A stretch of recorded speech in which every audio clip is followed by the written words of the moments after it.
Aujourd'hui, on va parler des conséquences des idées nauséabondes de la France insoumise.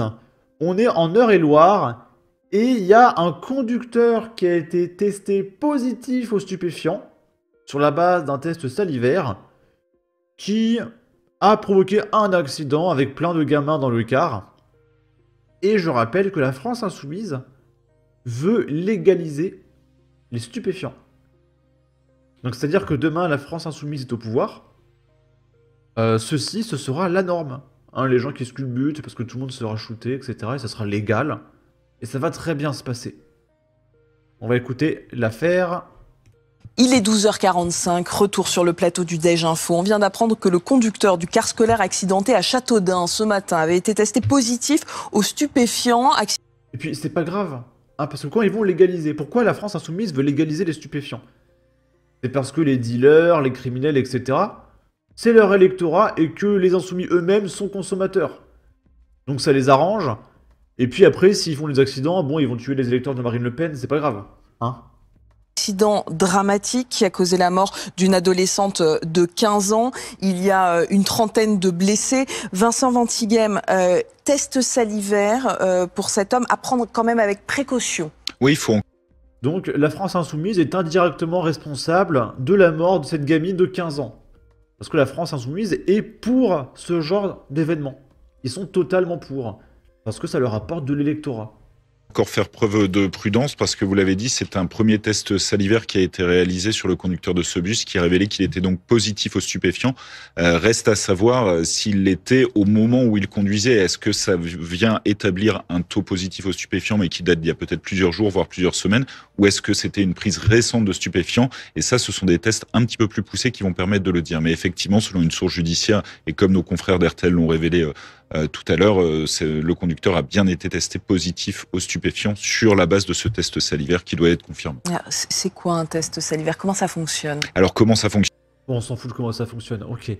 Donc le mec, voilà, il était sous stupéfiant, il a tué une gamine, mais c'est pas grave. Au moins la France insoumise, elle ramène un électorat, hein, c'est le principal. Sur divers autres journaux, on a un peu plus d'informations. Donc du coup, dans le car, il y avait une vingtaine d'élèves. Et du coup, la gamine de 15 ans qui est décédée faisait partie de ces élèves. Que si le mec a une présence de stupéfiants dans le sang, c'est pas forcément qu'il a pris des stupéfiants, mais il peut avoir pris des médicaments. Bon, dans les deux cas, le mec il prend des dingueries et il va au volant.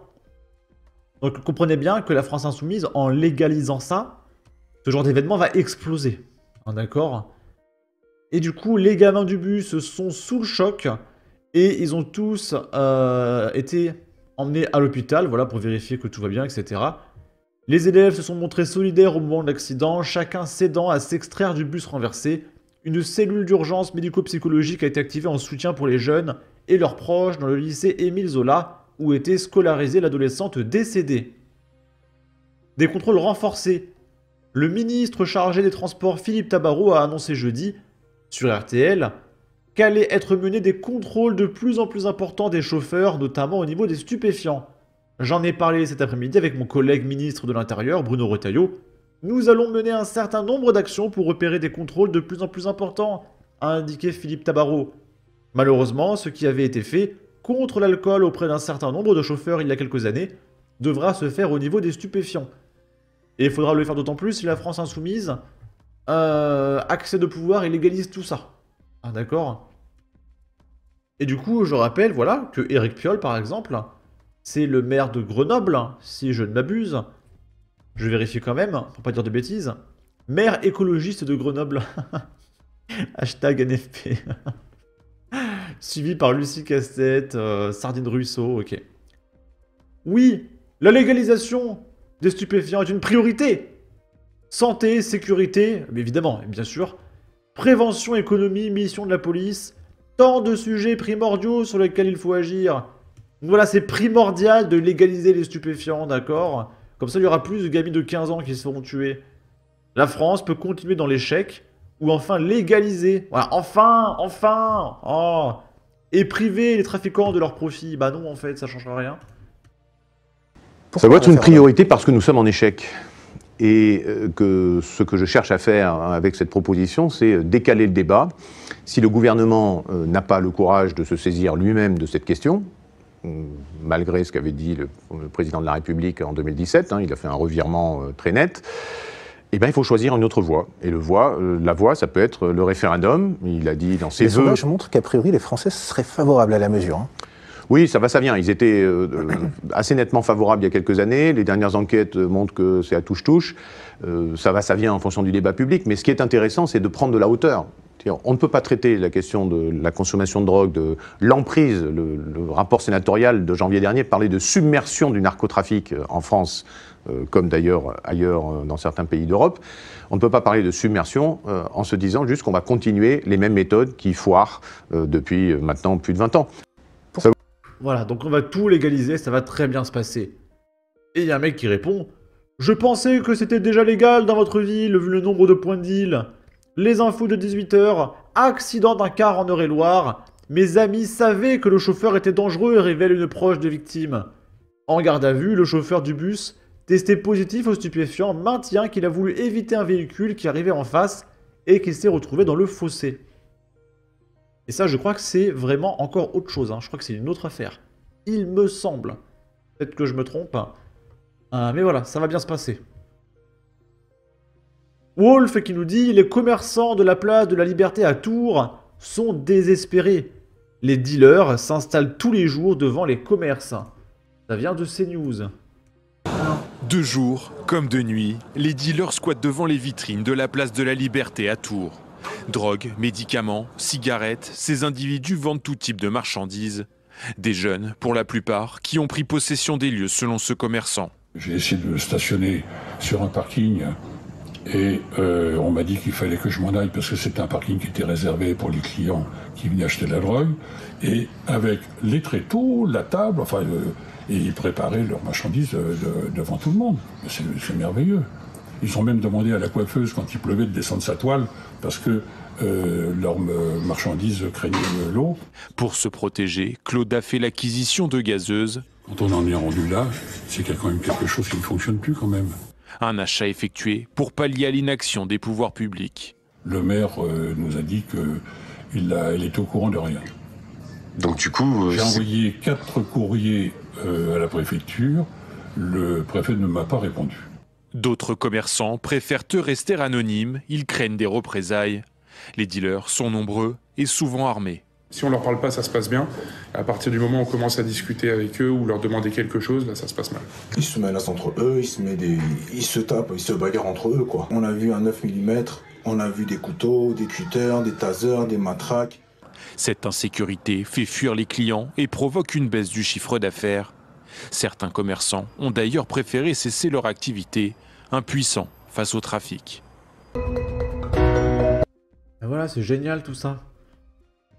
Là, on est à Fontenay-sous-Bois. Dans certains quartiers, l'incivilité atteint des sommets.